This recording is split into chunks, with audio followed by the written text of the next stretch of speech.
Assalamualaikum warahmatullahi wabarakatuh.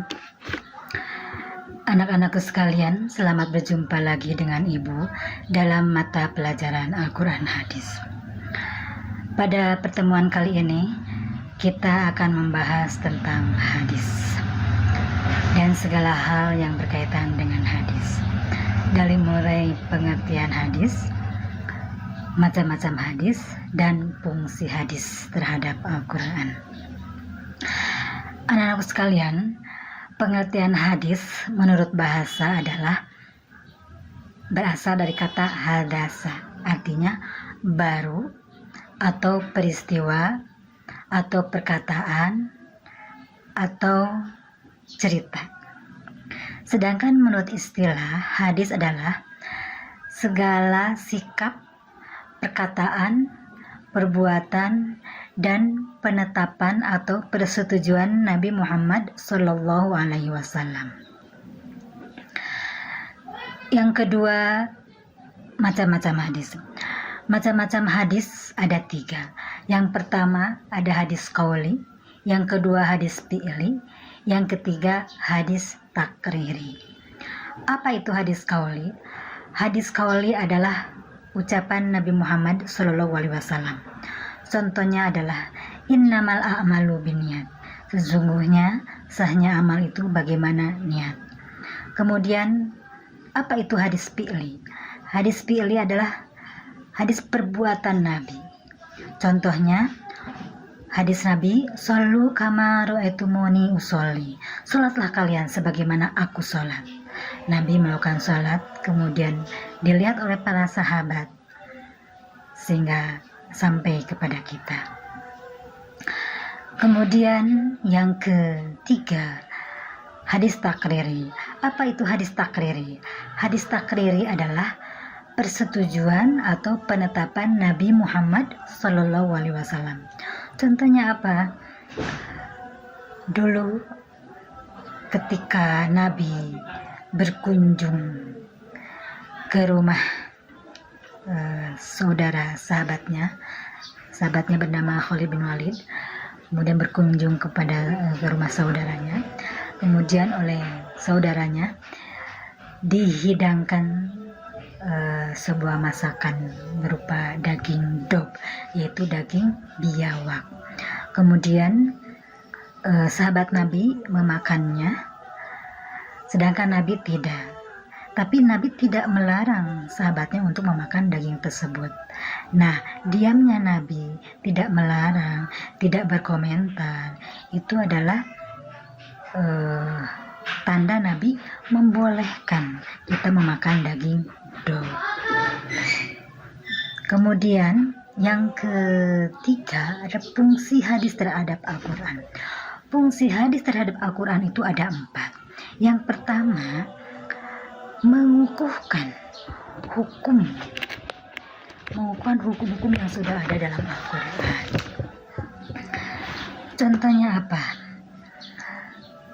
Dalam Al-Quran dikatakan, ya ayyuhalladzina amanu taqullaha haqqa tuqatih wa la tamutunna illa wa antum muslimun. Wahai orang-orang yang beriman, bertakwalah kepada Allah sebenar-benar takwa kepadanya, dan janganlah kamu mati kecuali dalam keadaan muslim. Kemudian ayat tersebut dikukuhkan Rasulullah dengan sabdanya sebagai berikut.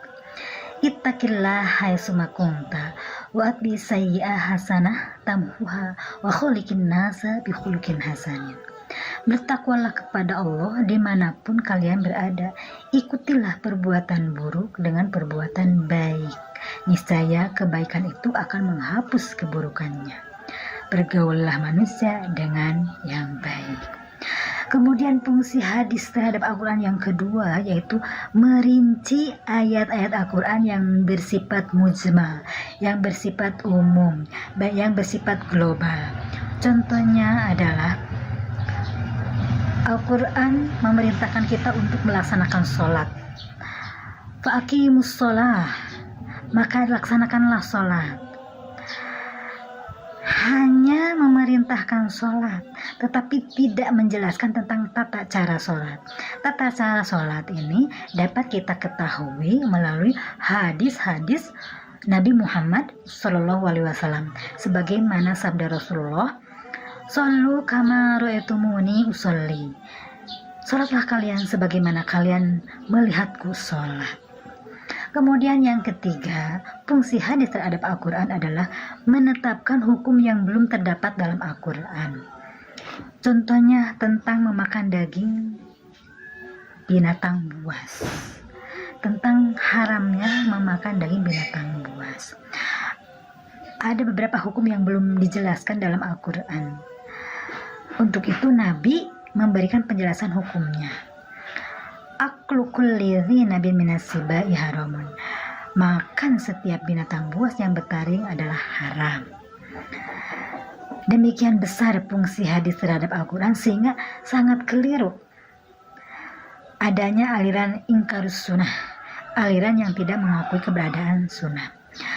Kemudian yang keempat, fungsi hadis terhadap Al-Quran adalah membatasi keumuman ayat Al-Quran. Contoh, Allah berfirman dalam Al-Quran surat Al-Jumu'ah ayat 9 mengenai kewajiban sholat Jumat. Bismillahirrahmanirrahim. Ya ayyuhalladzina amanu idza nudiya lis-sholati min yaumil jumu'ah fas'au ila dzikrillah wa darul bai' dzalikum khairul lakum in kuntum ta'lamun. Wahai orang-orang yang beriman, apabila telah diseru untuk melaksanakan sholat pada hari Jumat, maka segeralah kamu mengingat Allah dan tinggalkanlah jual beli. Yang demikian itu lebih baik bagimu jika kamu mengetahui. Nabi Muhammad memberikan batasan-batasan tentang orang-orang yang boleh tidak melaksanakan sholat Jumat. Al-Jum'atu hakun wajibun ala kulli muslimin fi jama'atin illa, kecuali arba'atan, abdun mamlukun awim ru'atun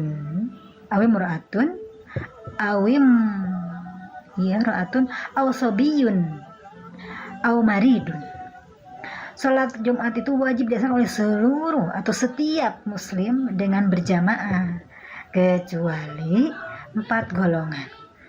Pertama, hamba cahaya. Yang kedua, wanita. Yang ketiga, anak-anak. Dan yang keempat, orang sakit. Demikianlah anak-anakku sekalian pembahasan pertemuan kali ini. Mudah-mudahan dapat dipahami. Wassalamualaikum warahmatullahi wabarakatuh.